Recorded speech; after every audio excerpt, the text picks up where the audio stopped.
Dans l'église du quartier général, le mois de janvier a été clôturé par plusieurs centres qui ont organisé leur service conjoint le dimanche 30 janvier dernier.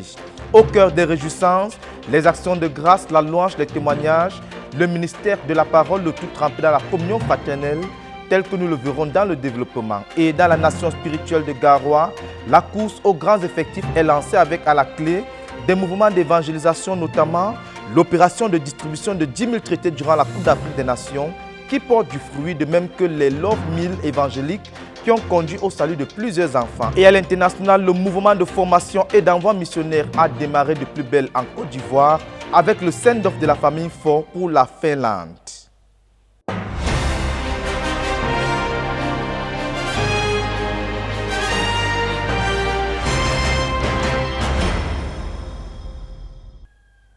Bonsoir à tous, c'est un réel plaisir de vous retrouver sur la RTVC cette semaine pour une nouvelle édition du Koumé News. Nous ouvrons ce journal avec des nouvelles de l'église du quartier général où les centres de Tigaza, de Tindamba et la PSU ont organisé le dimanche 30 janvier dernier leur service conjoint pour clôturer le mois de janvier. Des services conjoints pas comme les autres, tels que nous le révèle cette série de reportages.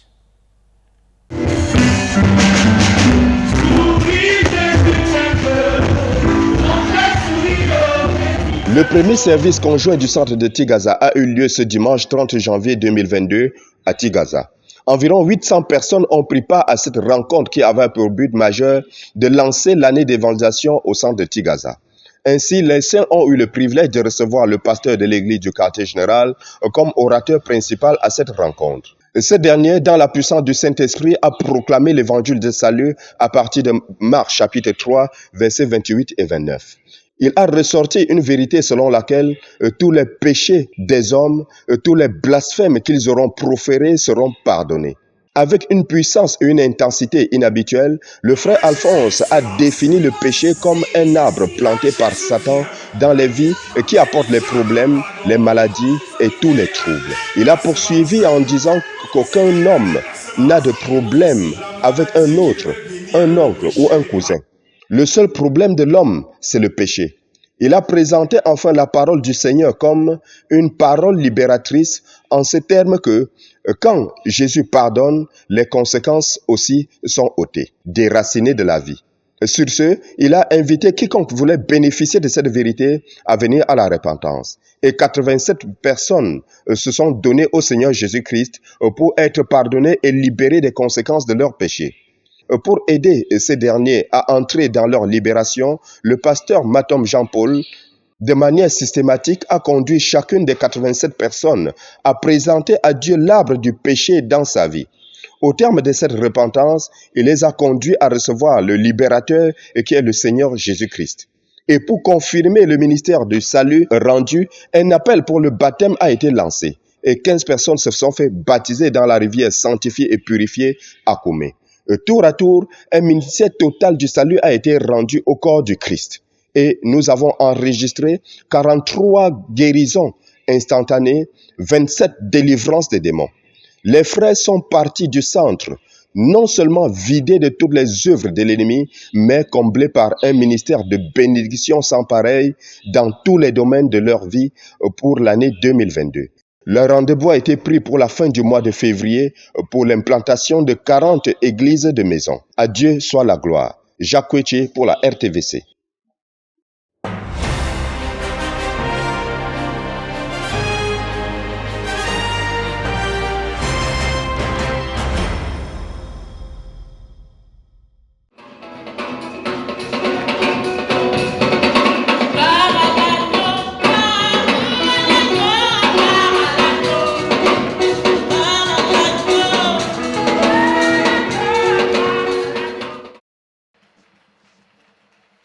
Ils étaient environ 600 participants à prendre d'assaut la salle polyvalente de l'un des établissements de la place, venus pour prendre part au tout premier méga-service conjoint évangélique du centre de Tindamba qui s'est tenu le 30 janvier 2022. En effet, pour remonter l'histoire à sa genèse, déjà en décembre 2021, le pasteur Paul Olaïton, pasteur du dit centre, avait relevé avec conviction que l'une des clés de la croissance du centre sera les services conjoints qui devront donc être préparés et bien organisés.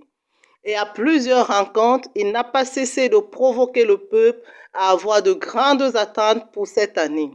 D'ailleurs, dans l'un de ses propos, il a déclaré « Nous n'allons plus tenir de service conjoint ici », parlant du lieu de rencontre habituel. On peut donc le constater, le culte mensuel a connu un changement de phase. Du vocable service conjoint, dorénavant, le peuple du centre de Tindamba parlera de méga service conjoint évangélique.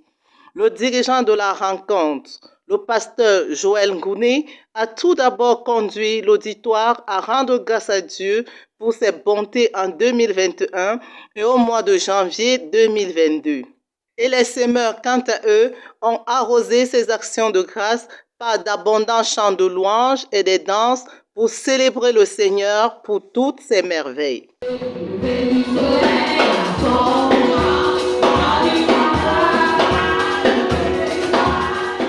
Puisqu'il s'agit d'un culte évangélique et dont ayant en vue le salut, la guérison et la délivrance de toute forme de captivité, le ministère de la parole a été précédé par un puissant témoignage d'une jeune sœur qui a expérimenté l'abandon radical de tout péché. Bref, la puissance salvatrice et rédemptrice du Seigneur Jésus-Christ. Et un jour, une fois me dit, so one day a voice told me, regarde comment tu souffres pour préparer le coquille. look at how you suffer to prepare koki. La journée, tu marches sous le soleil avec le plateau. Every day you move with the koki on your head and plantains under the sun. Pour avoir 1000 francs le soir. Just to have 1,000 francs. Tu avais combien quand tu étais dans tes voyages? How much do you used to earn when you were in your former life? Tu avais combien par nuit? How much did you earn just for a Regarde ce que night? tu es devenu. Look at what you have become. Regarde comment tu souffres. Look at how you're Et suffering. j'ai dit, arrière de moi, Satan. I told myself, get behind me, Satan. S'il faut que je souffre comme ça pour aller entrer au ciel, je vais souffrir. If I need to suffer like this to get into heaven, then I will suffer. À sa suite, le pasteur Tejou Charles, orateur principal du jour, s'appuyant sur le passage de Luc au chapitre 15 dans ses versets 11 à 24, traitant de la parabole du fils prodigue, indique qu'il s'agit là d'une histoire similaire. L'homme de Dieu a relevé le fait que celui qui pêche est caractérisé par la rébellion. Il veut faire les choses comme il veut et pendant qu'il continue à pécher, il est mort. Mais Dieu, dans son plan, n'a pas créé l'homme pour souffrir.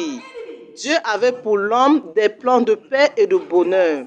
Et pour autant que l'homme est en vie, il peut se réconcilier à Dieu. Et à juste titre, pour y mettre de l'emphase, l'orateur déclare « Décide-toi, aujourd'hui c'est ton jour, ne remets pas à demain, viens faire la paix avec Dieu. Arrête de souffrir parce que Dieu a pour toi des plans de paix et de bonheur. » Devant ce grand cri de cœur, 85 personnes se sont levées pour répondre à l'appel à se réconcilier avec le Seigneur. L'un des moments forts de cette rencontre a été la période consacrée à la guérison et à la délivrance des captivités. En effet, le pasteur Charles et toute l'équipe dirigeante du centre de Tindamba se sont rassurés de renvoyer le peuple non seulement libre de tout péché, mais aussi libre de toute maladie et de toute captivité. Ce méga service conjoint évangélique s'est finalement achevé dans les eaux du baptême où 11 personnes ont scellé leur engagement à suivre le Seigneur Jésus-Christ. L'année 2022 s'annonce donc plutôt très décisive pour le peuple de Dieu réuni au centre de Tindamba. Je bénis le Seigneur. Je bénis le Seigneur vraiment. L'impression que j'ai, c'est que vraiment le centre a décollé. Ça va aller vite. Ça va aller vite. 2022, ça va aller vite. Et on bénit le Seigneur, bénit le Seigneur. Amen. Nous avons voulu partir de notre lieu habituel pour un lieu nouveau, pour permettre que la main du Saint-Esprit de se mouvoir parmi nous, pour permettre que les personnes qui n'ont pas encore eu l'opportunité d'assister à un jeune service au centre de Tindamba puissent assister, pour permettre aux personnes qui n'ont pas rencontré le Seigneur Jésus de rencontrer le Seigneur, d'être délivrés, d'être pardonnés, d'être guéris. Et ce service de conjoint était une expérience formidable parce que le Saint-Esprit a été à l'œuvre. À Dieu soit la gloire pour ce méga service conjoint évangélique et son impact. Amen. De Koumé pour la RTVC, je suis Padjouli Odette.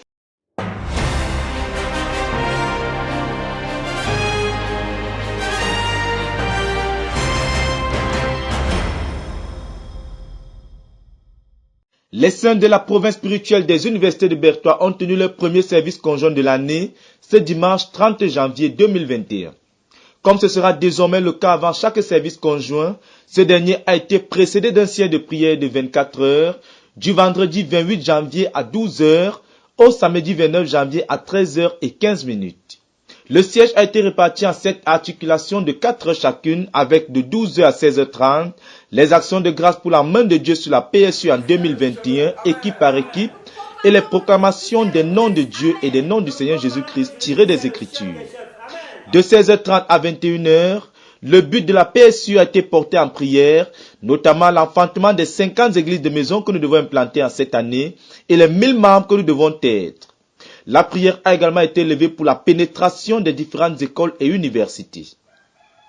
Après cette tranche conduite par le pasteur Ernest Billet et le frère Kenneth, le frère Jacques Cotier a conduit les saints de 21h à 1h du matin à lire et proclamer, ensuite intercéder pour se saisir des promesses de Dieu faites au peuple de la CMC dans la Réma 2022. S'en est suivi la prière pour le service conjoint conduit par le frère Ngimdo Lekeka et la prière pour les projets de la PSU en 2022, tranche qui s'est déroulée de 1h à 4h du matin. Après une session de louange au Seigneur, lui qui a conduit les saints jusqu'à 7h là de la prière, une pause a été prise de 5h30 à 7h du matin. De retour à 7h du matin, la tranche a débuté par le culte matinal comprenant un temps de lecture biblique et la prière de la retraite de 15 minutes. Les saints regaillardis après le temps de repos et le petit déjeuner ont prié avec intensité pour le frère Théodore, pour sa vie spirituelle, pour sa protection et pour le ministère qu'il doit rendre durant les mois de février, en l'occurrence l'UMPJ et la retraite des jeunes et des étudiants, l'UMPJ des enfants et bien d'autres encore. En plus de tous les besoins élevés en prière, une marche de prière dans le site de la base a été organisée par les saints en équipe de 2 pour importuner le Seigneur afin de bénir le frère Théodore avec tout ce dont il a besoin en termes de finances, en termes d'hommes, pour accomplir les projets personnels et ceux du ministère et son leadership en cette année. Cette tranche qui s'est déroulée de 7h à 11h30 a été suivie de 1h45 de prière pour les besoins pastoraux de la PSU, en l'occurrence les mariages, la santé des saints, les besoins financiers, les emplois pour ceux qui en ont besoin, les projets personnels et bien d'autres encore. Pour finir, les saints ont proclamé des bénédictions à partir du psaume 23 sur le frère Théodore et sa famille, sur les missionnaires nationaux et internationaux, sur les dirigeants provinciaux et les chefs de département, ensuite chacun sur lui-même et sur sa famille. Face à cette œuvre de Dieu accomplie dans les saints de la PSU, ces derniers ont reconnu et proclamé que Dieu a véritablement planté la prière dans notre ministère. Par la suite, plusieurs saints pour qui ce siège a été la première expérience se sont exprimés au micro de la RTVC. Personnellement, j'ai été bénie par ce siège parce que premièrement, c'était mon tout premier siège de façon générale. Je n'ai jamais assisté à un siège et c'est mon tout premier siège. Et je suis très contente. J'ai été bénie. Personnellement, j'ai eu des réponses par rapport à mes propres besoins. Même les sujets de prière qui étaient élevés rencontraient mes besoins. C'est donc dans cette atmosphère de joie et autour d'un bon repas que les saints se sont donné rendez-vous le lendemain dimanche dès 9h pour le service conjoint qui a été coordonné par le pasteur Ngimdo Lekeka, traduit par le frère Wilson. C'est à partir du psaume 84 qu'il a exhorté les saints à demeurer dans le Seigneur, car ils sont heureux ceux qui habitent dans la maison de l'Éternel, a-t-il relevé. Ils sont heureux ceux qui placent en l'Éternel leur appui, car ils trouvent dans leur cœur des chemins tout tracés. L'orateur a relevé par la suite que le chemin de la vocation céleste est parfois parsemé d'épreuves, de tentations, de déserts et de nombreuses tribulations pour ne citer que celles-là. Mais pour ceux qui demeurent en Christ, en dépit de cette tempête, leur force augmente pendant la marche, car l'Éternel est un soleil pour éclairer leur chemin et un bouclier contre les furies de l'enfer. Ces merveilleuses paroles d'encouragement ont donc été noyées dans de la louange à l'honneur de Dieu qui est et sera le berger de son troupeau durant le mois de février et même durant l'année 2022. Au milieu de cet élan de gratitude et d'assurance planté dans les cœurs des saints, quelques-uns ont été invités à venir rendre témoignage de la bonne main de Dieu à l'œuvre dans leur vie durant le mois de janvier pour attester que l'Éternel est véritablement impliqué dans la vie de ses enfants. Par la suite, certains chefs d'équipe ont également été invités à témoigner des mouvements de pénétration dans les universités et grandes écoles, attestant que Dieu a véritablement ouvert les portes devant ceux qui osent, selon la parole de Dieu proclamée dans la Réma 2022. Face à l'évidence de la main de Dieu à l'œuvre au milieu de son peuple, des chants de gratitude ont été élevés au Seigneur, proclamant sa grandeur. Par la suite, le pasteur Ernest Billet, dirigeant principal de la PSU Berthois, est venu apporter le message de l'évangile. Mais avant le message de l'évangile, il a davantage appuyé la parole d'encouragement qui a été rendue par le pasteur Guillain lors de la coordination. Dieu est bon, a-t-il relevé, et c'est là un fait, a-t-il rassuré les saints. Mais face à un monde dans les tribulations, notre humanité a ses limites. Et chacun de nous fera face à la mort. Et alors viendra l'heure du compte rendu, a-t-il expliqué. Plaçant de cette manière chaque membre de son auditoire face à l'éternité, il a présenté les caractéristiques de ceux qui iront au ciel et les caractéristiques de ceux qui n'iront pas au ciel. Invitant chacun à choisir le ciel, ceux qui n'avaient pas encore accepté le Seigneur Jésus-Christ, lui qui donne la vie éternelle, ont été invités à se lever pour recevoir le Seigneur. Et ce sont 7 personnes qui se sont levées et ont été conduits à la repentance. En plus de l'appel à la repentance, ceux qui voulaient être baptisés dans l'eau ont été appelés. Plusieurs se sont indiqués et 2 d'entre eux ont été immédiatement baptisés dans l'eau à Koumé après le service conjoint. Après quelques annonces des programmes de l'église, ainsi que les programmes du ministère à la base, en l'occurrence l'UMPJ des jeunes et des étudiants, ainsi que l'UMPJ des enfants, les saints ont été bénis et recommandés à la grâce de Dieu pour le mois de février, afin que chacun obéisse à la prophétie de Santa Cruz pour la poursuite et l'accomplissement de notre but. À Dieu soit toute la gloire pour ce premier service conjoint et son impact.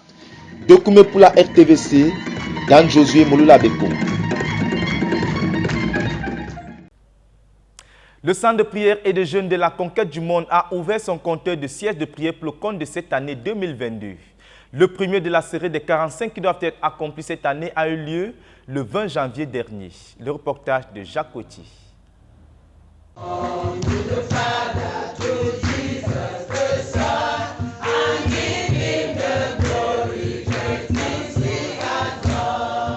Le Centre de prière et de jeûne pour la conquête du monde a organisé son premier siège de prière de l'année à Koumé. Certains ministres de prière sont venus de Yaoundé, Douala, Belabo, Kribi, Edea, Berthois pour cette bataille de 48 heures. Ils étaient environ 50 soldats présents pour lancer les hostilités, pour batailler pour le leader. Les programmes en cours et à venir à la base et dans le ministère à partir de 8 heures ce 24 janvier 2022. Ceci à travers les prières de proclamation et beaucoup d'actions de grâce. Comme le frère Théodore va de retraite en retraite depuis le début d'année, la sœur Esther a amené ses soldats à importuner le Seigneur au moins 4020 fois pour qu'il guérisse le frère Théodore de toute maladie et de toute infirmité. Le bénisse avec son abondance de santé parfaite comme son héritage permanent.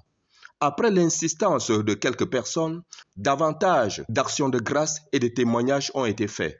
Et les saints rassemblés ont célébré l'Éternel pour sa bonté et sa miséricorde envers nous. La sœur Esther a par la suite encouragé les saints.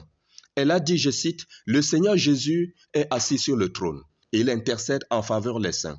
Il intercède pour nous, dont nous sommes en lui, dont notre victoire est assurée. » Avec ces paroles et bien d'autres, les frères ont commencé l'œuvre de la prière. Ils ont bataillé Dieu dans la prière pour accoucher 3600 faiseurs de disciples qui obéissent au message de Berthois, 3700 églises-maisons additionnelles de 50 à 100 membres chacune pour cette phase 3. Ils ont aussi lutté avec Dieu pour que chaque saint de notre ministère, de Koumé jusqu'aux extrémités de la terre, lance l'année 2022 avec force et puissance et se mette à travailler dur pour l'accomplissement du but de l'année. Après ce combat acharné pour le but, les combattants se sont saisis de Dieu pour la vie spirituelle de toutes les catégories des dirigeants du ministère. Ils ont intercédé pour la retraite du frère Théodore avec les dirigeants de la nation spirituelle de Garoua. Les autres rencontres du frère Théodore à la base, telles que le bureau du leader, le book ministry et les prochains cours de l'UMPJ. Pour chacun de ces programmes, la sœur Esther et son équipe ont réglé dans la prière le ministère de la parole, la protection des participants durant les voyages et leur séjour à Koumé et tous les autres aspects. En ce qui concerne la prière pour le frère Théodore, les bien-aimés à la brèche ont proclamé intercéder pour chaque jour à partir de somme 23 jusqu'au 28 février 2022. Ils ont amené à l'existence chaque heure de chaque jour des 120 jours de retraite du frère Théodore de cette année. Ils ont aussi couvert dans la prière quelques aspects de sa marche avec Dieu tels que sa vie de lecture biblique. Pour la vision de notre œuvre en cette phase 3, la sœur Esther a conduit son armée à crier à Dieu pour la nouvelle vague de missionnaires que le frère Théodore veut déployer dans la moisson.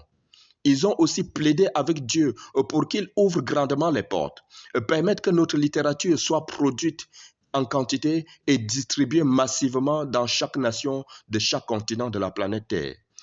Et ces vaillants soldats de la prière ont veillé sur notre ministère tout entier et sur chaque saint en particulier.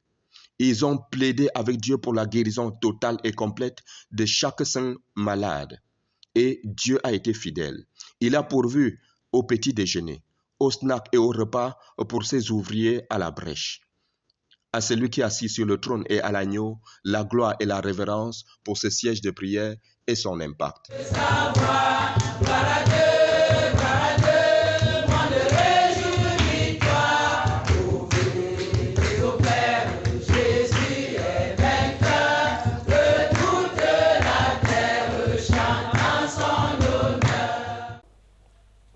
En bref, les institutions académiques Zacharias Tanefomom préparent les activités de la semaine de la jeunesse. Il faut rappeler que les entraînements ont débuté il y a de cela quelques semaines, coordonnés par M.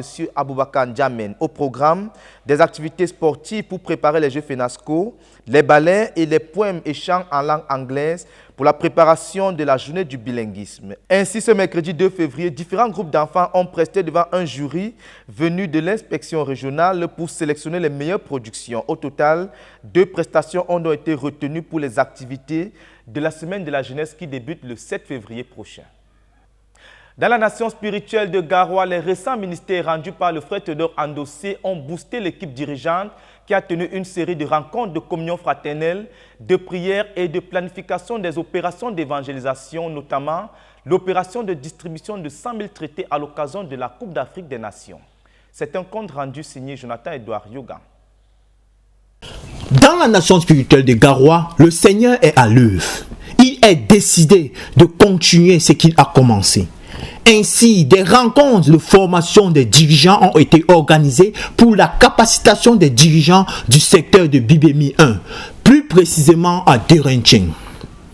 La première s'étant tenue le 5 janvier 2022 avec une dizaine de dirigeants du secteur, où le Seigneur, à travers la sœur Marie Bello, travaille pour outiller les frères pour la conquête de 100 000 Kera, une ethnie dans le Tchad, et aussi l'implantation de 300 assemblées de maisons dans le secteur.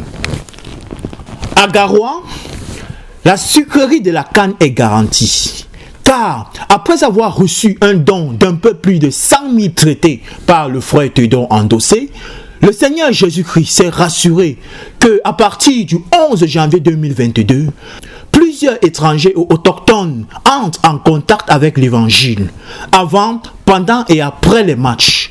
Ainsi, jusqu'ici, le Seigneur a permis qu'un peu plus de 15 000 traités soient distribués. Distribution qui a commencé à porter du fruit, car nous sommes déjà à plus de 400 personnes radicalement converties au Seigneur Jésus-Christ et transférées dans son royaume. Le Seigneur se soucie de toutes les catégories d'âmes. Le 15 janvier 2021, dans la ville de Garoua, un Love Meal évangélique est organisé, précisément dans le domicile du pasteur Paul Bello, où 260 enfants ont répondu présents à l'appel. Le programme étant bien étoffé par les prestations diverses, les récits, les chants de composition personnelle, des louanges,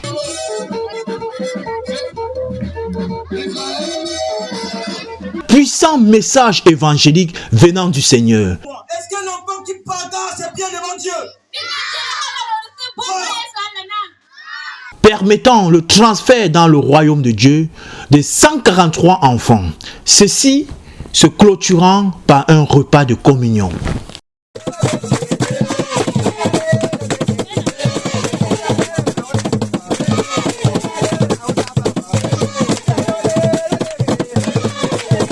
La même soirée, une équipe se mettait en route pour la tenue d'un siège de prière dans la zone de Babla, précisément à Gargou, où 85 dirigeants étaient présents. Le Seigneur, à travers la sœur Marie, a parlé aux frères dans le passage de Matthieu 9, versets 35 à 38, les encourageant à aller de village en village, de ville en ville, pour prêcher la parole de Dieu. Il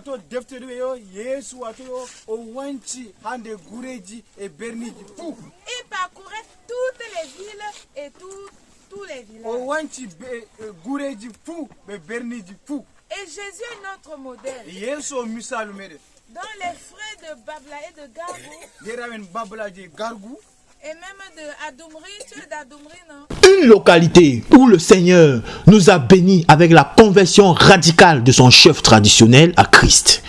Celui-ci nous a permis de découvrir le vaste étendue de notre terrain octroyé à l'Église. Le Seigneur a agi dans les cœurs qui désormais sont déterminés pour le travail très dur. Le Seigneur a agi pleinement et après un bon repos et un repas copieux, le Seigneur a ramené toute l'équipe sain et sauf à la base. Le 17 janvier 2022, par obéissance à l'instruction du Seigneur à travers notre dirigeant le frère Théodore Andossé, conseillant à l'équipe dirigeante de la nation spirituelle de Garoua d'impliquer au travail certains des frères capables que le Seigneur a envoyés à Garoua après le départ du frère Paul Bello pour être avec le Seigneur. La rencontre fut un grand succès avec près de 60 dirigeants présents. Des proclamations ont été élevées au Seigneur. Ensuite, la demande par l'équipe dirigeante d'un sincère pardon à tous les dirigeants présents de n'avoir pas su fusionner pour promouvoir en avant les desseins de notre Dieu à travers le ministère qu'il a confié au frère Paul Bello en pleine évolution. Ceci s'est terminé par une restauration complète et des réjouissances autour d'un repas copieux. Pour RTVC depuis Garoua, je suis Jonathan Yougan. À présent, la page internationale avec des nouvelles nous venant de l'œuvre du côté du Tchad où la sœur Eugénie Takam, missionnaire numéro 2 et une équipe de dirigeants ont visité 4 localités où des missionnaires ont récemment été postés. Ils y sont allés pour encourager ces derniers et booster le décollage de l'œuvre dans leur localité. Jacques Coutier nous en dit plus. La sœur Eugénie Takam et son équipe ont fini une tournée dans 4 localités du Tchad où certains de nos missionnaires récemment formés ont été postés. En effet, immédiatement après leur send-off, tous nos soldats ont regagné leur poste d'affectation et se sont mis au travail. Les nouvelles localités ont donc déjà été pénétrées. Les jeunes églises implantées par nos missionnaires sont en train de grandir. Dans chacune de ces localités désertiques, les frères ont adopté une astuce simple pour baptiser les jeunes convertis. Ils creusent un trou, ils mettent une bâche, ils versent de l'eau et nos jeunes convertis sont joyeusement baptisés. La sœur Eugénie et son équipe ont effectué une série d'UMPJ itinérantes dans certaines localités. Cette tournée a commencé par la localité de Mao au nord-ouest. Là, c'est une sœur qui est notre envoyée de Dieu dans cette localité. Il y a eu une marche de prière victorieuse sur un sol sablonneux, où la population est purement malsie. Il faut coincer une personne dans un couloir afin de lui glisser un traité. Cette marche victorieuse a eu lieu dans des endroits stratégiques tels que le sultanat et le gouvernorat. Il y a eu la distribution de 81 traités et un médecin et son épouse ont été conduits au Seigneur Jésus-Christ par la même occasion. Une chambre de prière a aussi été implantée. À bord d'un pick-up, notre sœur a embarqué pour la ville de Mbol, chef-lieu de la province du lac Tchad. L'église dans ce lieu compte déjà 41 membres. Notre sœur a enseigné sur la vision de notre œuvre pendant 2 jours. Cet enseignement s'est achevé par un ministère de délivrance des démons et baptême dans le Saint-Esprit. Dieu a puissamment agi. 3 personnes se sont fait baptiser dans l'eau et une autre chambre de prière a par la suite été implantée. Après cette région, ils ont embarqué par la suite pour Tchokoutalia. Et là encore, le Seigneur a remporté une autre victoire. Après 2 jours d'enseignement, certains frères se sont fait baptiser dans l'eau. Le Seigneur a ramené notre sœur sainte et sauf à N'Djamena jeudi soir vers 21h. Compte rendu la sœur Eugénie Takam, lu par Jacques Coutier. Au Congo-Brazzaville, les saints ont organisé un siège de prière du jeudi 27 au dimanche 30 janvier dernier. Ce premier siège de l'année a été l'occasion de porter en prière le leader, le pasteur Théodore Andossé, le frère Jean Jarbin, missionnaire numéro 1, et l'œuvre au Congo en général. Le reportage de Yassine Bekolo.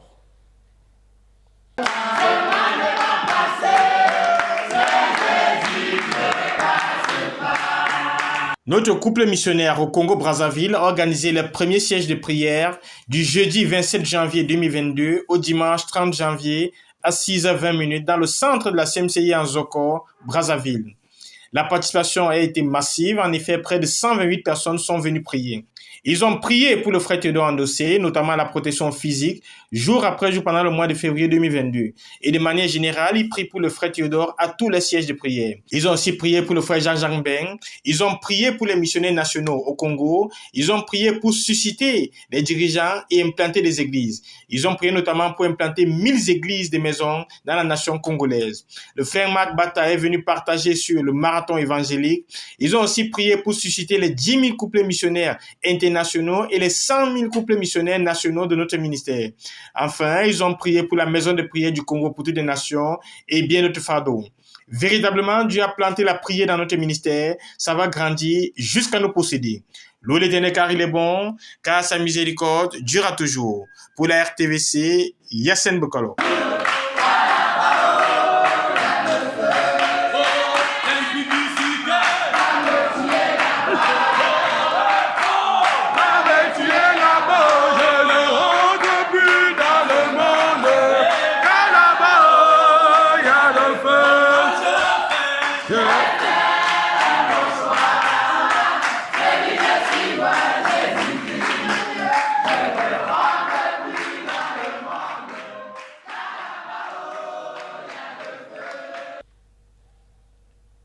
À présent, nous vous proposons de suivre ce reportage de Francis Bekongo qui nous donne un compte rendu des ministères rendus par le pasteur Jean de Dieu Wati durant sa dernière visite en Tanzanie. Il nous fait également vivre l'accueil chaleureux qui a été réservé à notre frère par les saints à Douala et à Edea. Suivons plutôt.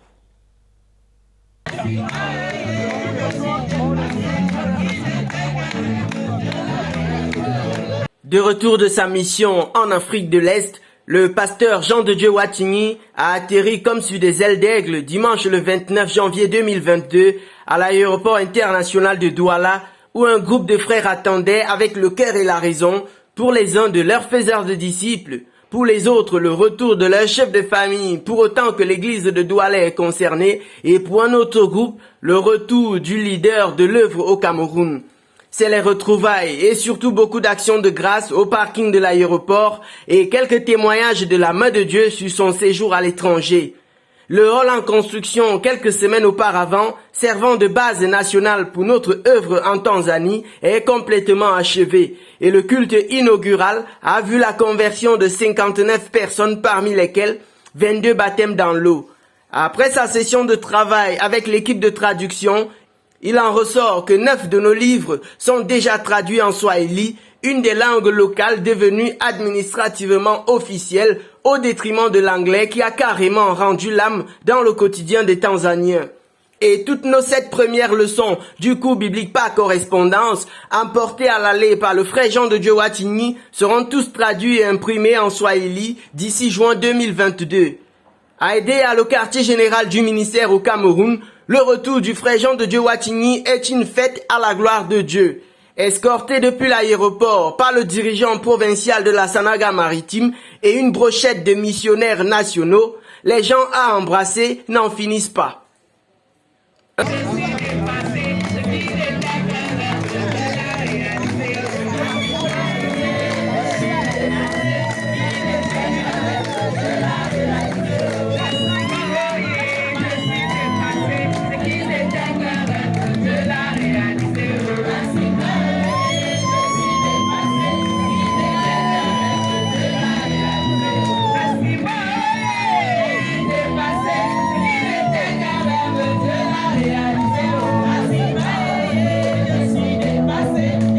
Un compte rendu du voyage s'en est suivi, en plus de la communion fraternelle, et puis le général de Dieu et son équipe ont pris la route pour Koumé pour le compte rendu final au frère Théodore Andossé. notre leader mondial. Bekongo Germain Francis, Koumé, RTVC.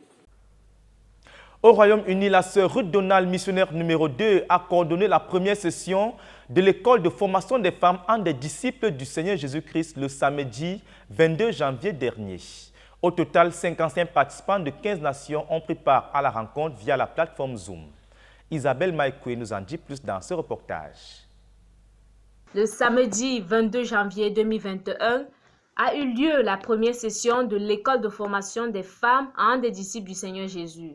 Le fardeau de la rencontre était d'amener chacun à considérer ce que le jeûne fait dans la vie de celui qui jeûne, mais aussi ce qui se passe quand on prie. La réunion a accueilli au moins 55 participants d'environ 15 nations différentes, dont l'Inde, l'Europe, le Canada et des nations d'Afrique. L'orateur principal de la rencontre était la sœur Ruth Donald, missionnaire numéro 2 au Royaume-Uni. Après une session de louanges, d'actions de grâce et des témoignages, le message a démarré avec les passages principaux, Lévitique 16, le verset 29 au verset 28, et Lévitique 23, le verset 26 au verset 32. L'oratrice a expliqué que le jeûne était une obligation pour tous les enfants d'Israël et que ceux qui ne jeûnaient pas s'isolaient de l'assemblée des enfants de Dieu. L'oratrice a également souligné l'importance des petits jeûnes réguliers dans la vie d'un croyant. Elle a également précisé que les petits jeûnes sont nécessaires pour maintenir et affiner la relation avec Dieu, l'intimité avec Dieu et la communion avec Dieu, et aussi pour obtenir la puissance dont on a besoin pour faire la volonté de Dieu. Les sœurs ont répondu dans la prière alors que Dieu les a émues et touchées dans leur cœur. En Inde et en Asie de l'Est, l'œuvre prospère et porte beaucoup de fruits tel que nous le révèle le compte rendu de cette tournée effectuée par le frère Deresh, assistant du pasteur Philippe Donald, qui a fait le tour avec une équipe de dirigeants pour fortifier les églises. Le reportage. Au début de cette année, plusieurs voyages ont eu lieu à travers notre œuvre en Inde pour fortifier les églises et pour la planification des buts de cette année. Cette tournée dans la nation a été effectuée par le frère Deresh et une équipe de dirigeants qui assistent le frère Philippe Donald dans la coordination de l'œuvre au nord de l'Inde. En dépit des nombreux défis auxquels font face les saints dans la région du Nord, ainsi que de l'impact de la pandémie mondiale de Covid-19 et les persécutions par le gouvernement, le Seigneur a été à l'œuvre et a continué à agir en fortifiant les frères qui pressent de l'avant dans le travail. Plusieurs baptêmes ont été enregistrés dans les différents États de l'Inde et en 2 mois, 1260 croyants ont été baptisés dans l'eau. Et par la grâce de Dieu, on enregistre en ce moment 1450 dirigeants dans 5 nations dont l'Inde, le Népal, le Bhoutan, le Sri Lanka et le Bangladesh. Nous bénissons le Seigneur pour sa main puissante sur notre œuvre en Inde et en Asie du Sud-Est.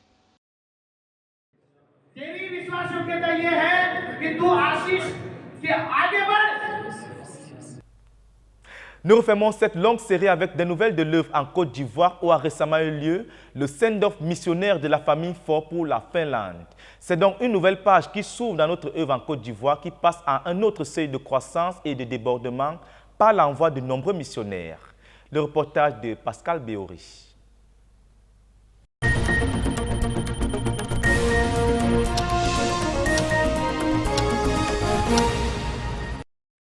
Jésus leur donne le succès. Il sera avec vous. La CMCI Côte d'Ivoire a procédé au send-off du couple Humfort, Edwin et Tessa et leurs 2 enfants pour la mission en Finlande.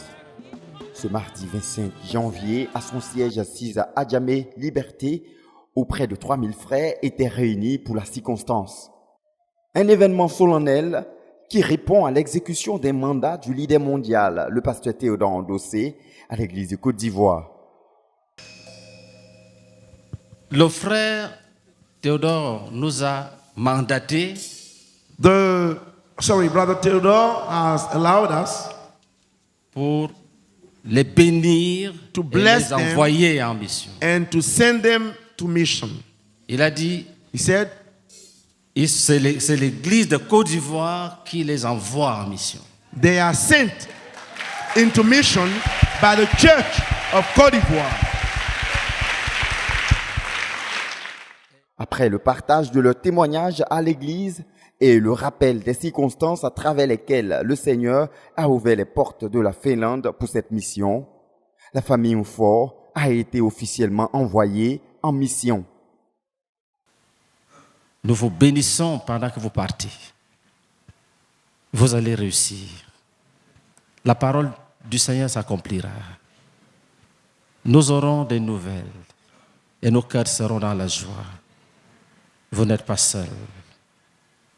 Vous n'êtes pas seul. Le couple Umfor est ainsi le premier couple missionnaire sur les 100 missionnaires que l'Église de Côte d'Ivoire doit pourvoir pour l'Europe de l'Est.